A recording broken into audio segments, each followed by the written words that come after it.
नमस्कार दोस्तों, मैं कुमार आकाश अपने YouTube चैनल एग्ज़ाम मेकर 24 में आपका स्वागत करता हूं। दोस्तों, आज की वीडियो में हम पढ़ेंगे नागरिकता से संबंधित कुछ महत्वपूर्ण प्रश्नों को और नागरिकता की हमारी दूसरी वीडियो होगी। इसके पहले हमने एक वीडियो अपलोड किया है। यदि आप उस वीडियो को न देखे हों तो उसका लिंक हम आपको डिस्क्रिप्शन बॉक्स में दे देंगे, आप उस वीडियो को अवश्य देखिए। दोस्तों, मुझे पूरा उम्मीद है कि वीडियो आपको अच्छी लगेगी। यदि वीडियो आपको अच्छी लगती है तो आज ही हमारे चैनल को सब्सक्राइब कर लीजिए, वीडियो को लाइक कर दीजिए, शेयर कर दीजिए और बेल आइकन को ज़रूर दबा लीजिए, जिससे मेरे द्वारा अपलोड की गई वीडियो का नोटिफिकेशन आपको सबसे पहले मिले। दोस्तों, मैं प्रत्येक दिन आपके लिए एक पॉलिटी की और एक हिस्ट्री की वीडियो अपलोड करता हूं और जल्द ही मैं आपके लिए लाइव क्लास लेकर आने वाला हूं, तो आज ही हमारे चैनल को सब्सक्राइब कर लीजिए। और दोस्तों, जो भी प्रश्न हमारे वीडियो में होते हैं आपके परीक्षा की दृष्टि से बहुत ही महत्वपूर्ण होते हैं और मुझे पूरा उम्मीद है कि ये सारे प्रश्न आपके परीक्षा में पूछे जाएंगे। तो चलते हैं आज के पहले प्रश्न पे। आज का जो पहला प्रश्न दिया गया है कि भारत का संविधान अपने नागरिकों को प्रदान करता है एकल नागरिकता, दोहरी नागरिकता, कुछ राज्यों में एकल, कुछ राज्यों में दोहरी और उपर्युक्त में से कोई नहीं। दोस्तों, आपको बताना है कि जो भारत में नागरिकता है वह किस प्रकार की नागरिकता है, यानी अपने नागरिकों को जो हमारा संविधान नागरिकता प्रदान करता है वह किस प्रकार की नागरिकता है। तो जैसा कि आप जानते हैं कि हमारे देश में जो नागरिकता का प्रावधान है वो ब्रिटेन से लिया गया है, माने ब्रिटेन के संविधान से इसका प्रावधान लिया गया है। तो ब्रिटेन में आपकी एकल नागरिकता है, तो भारत में भी आपकी एकल नागरिकता है। तो आपका जो सही विकल्प होगा वह विकल्प ए सही हो जाएगा, एकल नागरिकता। जबकि आप अमेरिका और स्विट्ज़रलैंड में देखेंगे तो यहाँ पे दोहरी नागरिकता है, एक केंद्र की नागरिकता होती है और एक राज्य की नागरिकता, यानी केंद्र और राज्य दोनों की नागरिकता आपको लेनी होती है। तो अमेरिका और स्विट्ज़रलैंड में दोहरी नागरिकता है, जबकि भारत में एकल नागरिकता है। अगला क्वेश्चन देखते हैं दोस्तों। अगला प्रश्न पूछा गया है कि भारतीय संविधान का कौन सा भाग नागरिकता के प्रावधानों से संबंधित है। दोस्तों, भारतीय संविधान में जो नागरिकता है वह किस भाग में इसका वर्णन है, यह आपसे पूछा गया है और 4 विकल्प दिए गए हैं, भाग 1, भाग 2, भाग 3 और भाग 4।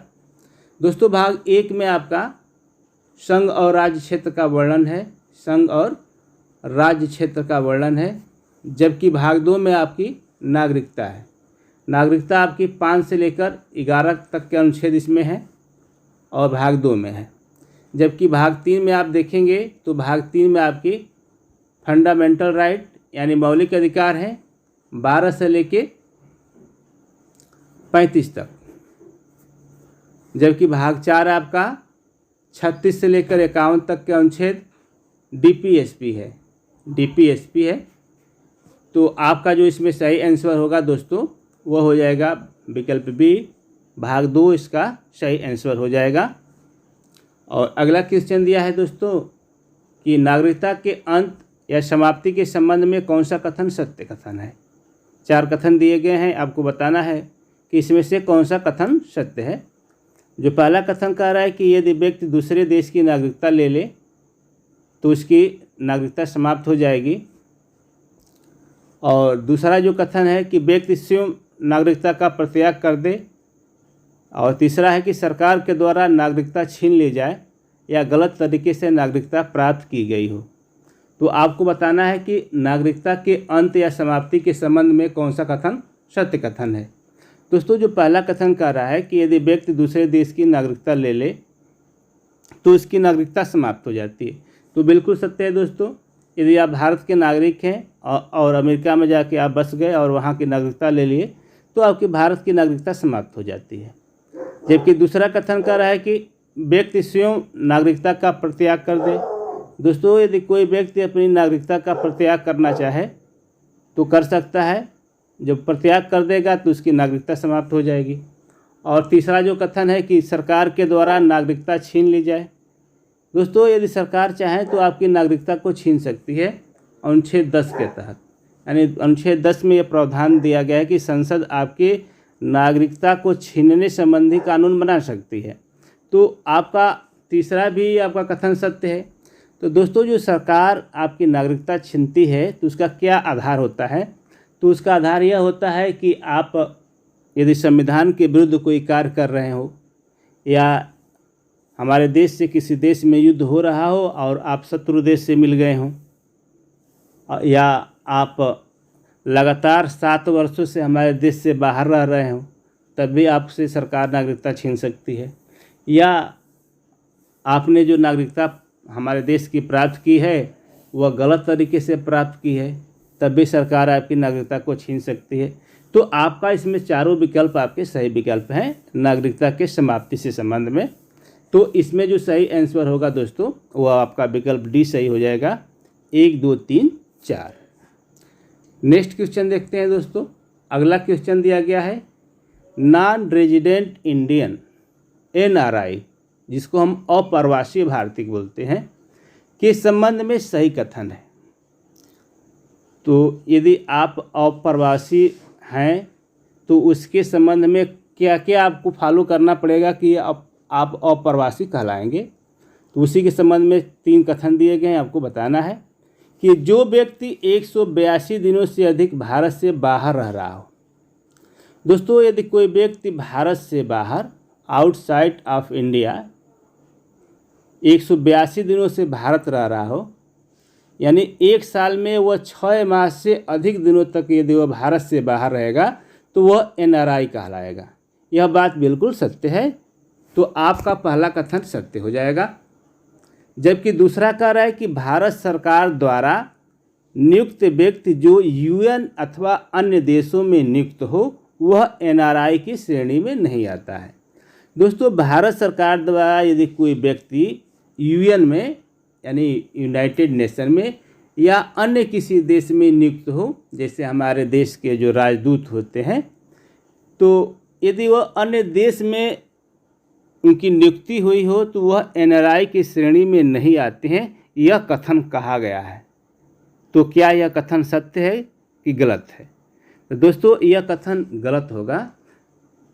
यदि भारत सरकार द्वारा नियुक्त व्यक्ति भी किसी अन्य देश में रह रहा हो तो वह भी आपका NRI की श्रेणी में आता है। तो आपका यह इसमें नहीं लिखा है इसलिए गलत है, इसलिए दूसरा कथन आपका गलत हो जाएगा। जबकि तीसरा है कि ऐसे व्यक्ति जिनका नाम 2011 से मतदाता सूची में रजिस्टर्ड हो, यानी फॉर्म 6 फिलअप किया हो, वह भी NRI की सूची में आता है। दोस्तों यदि कोई व्यक्ति है वह 2011 से मतदाता सूची में रजिस्टर्ड है इसका नाम, और वह आउट ऑफ कंट्री है, तो भी वह NRI की श्रेणी में आएगा। तो इसलिए आपका तीसरा विकल्प भी सही विकल्प होगा। तो दोस्तों इसमें जो सही विकल्प आपका हो जाएगा 1 और 3 हो जाएगा, दूसरा गलत हो जाएगा। तो इसमें विकल्प डी आपका सही आंसर हो जाएगा। नेक्स्ट क्वेश्चन देखते हैं दोस्तों। अगला क्वेश्चन क्या कह रहा है कि लक्ष्मीमल सिंघवी समिति अपनी रिपोर्ट कब प्रस्तुत की। दोस्तों लक्ष्मीमल जो सिंघवी समिति थी, यह समिति आपके नागरिकता अधिनियम 2003 जो संशोधन हुआ था 2003 में नागरिकता अधिनियम 1955 में, तो उसी समिति के लक्ष्मीमल सिंघवी इसके अध्यक्ष थे। और पूछा जा रहा है कि यह अपनी रिपोर्ट कब प्रस्तुत की। तो दोस्तों यह समिति अपनी रिपोर्ट 2003 में प्रस्तुत की थी। कब की थी दोस्तों? दिसंबर 2003 में यह अपनी रिपोर्ट प्रस्तुत की थी।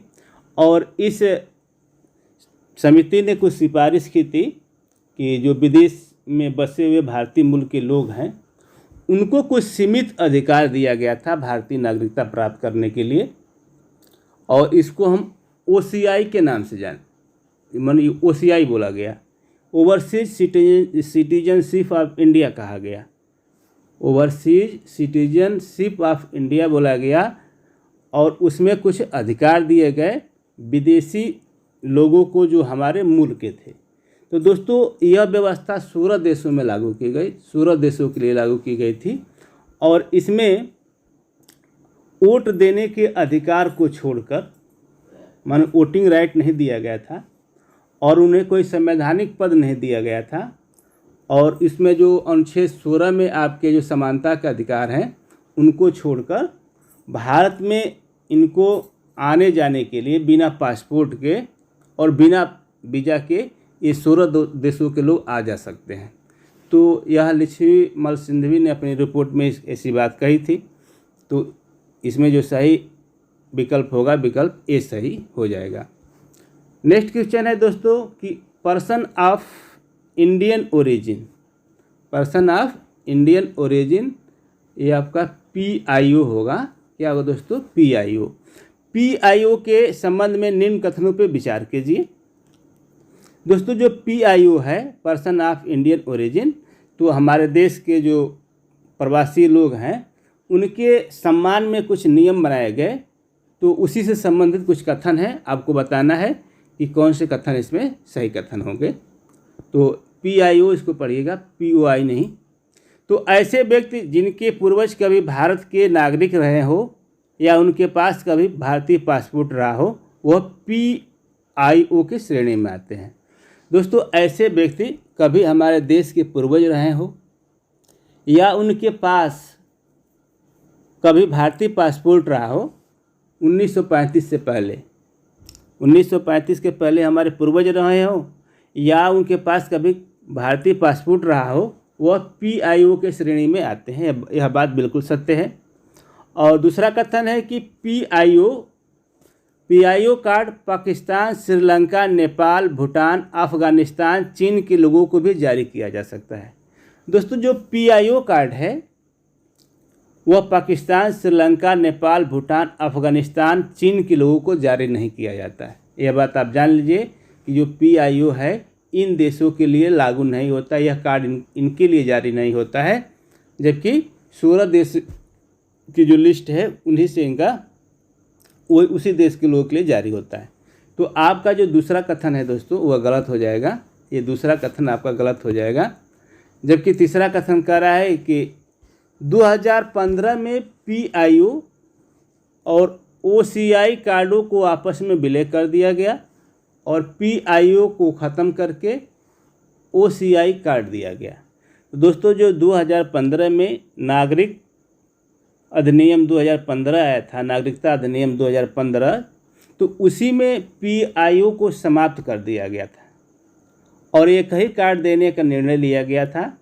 तो आपका जो तीसरा कथन है वह सत्य होगा और पहला कथन सत्य होगा। तो आपका जो सही विकल्प हो जाएगा दोस्तों वह विकल्प C हो जाएगा। 1 और 3 दोनों, 1 और 3 इसमें सही हो जाएंगे। नेक्स्ट क्वेश्चन है दोस्तों कि प्रवासी दिवस 9 जनवरी को किस समिति की अनुशंसा पर मनाने का निर्णय लिया गया? दोस्तों जो प्रवासी दिवस है, जो हम महात्मा गांधी जी जब दक्षिण अफ्रीका से भारत आए थे 9 जनवरी 1915 को, उसी डेट पर हम प्रवासी दिवस मनाते हैं।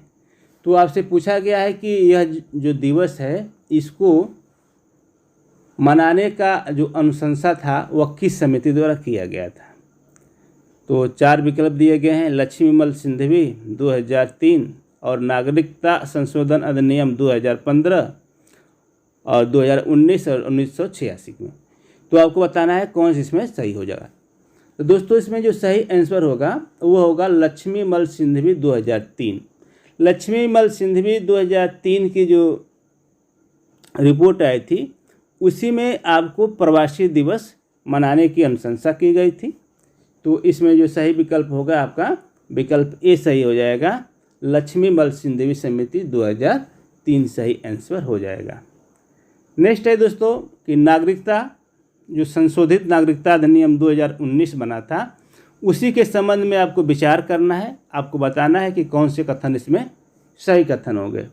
तो पहला कथन कह रहा है कि 31 दिसंबर 2014 से पहले अफ़गानिस्तान, पाकिस्तान, बांग्लादेश से आए 6 समुदायों हिंदू, ईसाई, जैन, सिख और पारसी को अवैध प्रवासी नहीं माना जाएगा।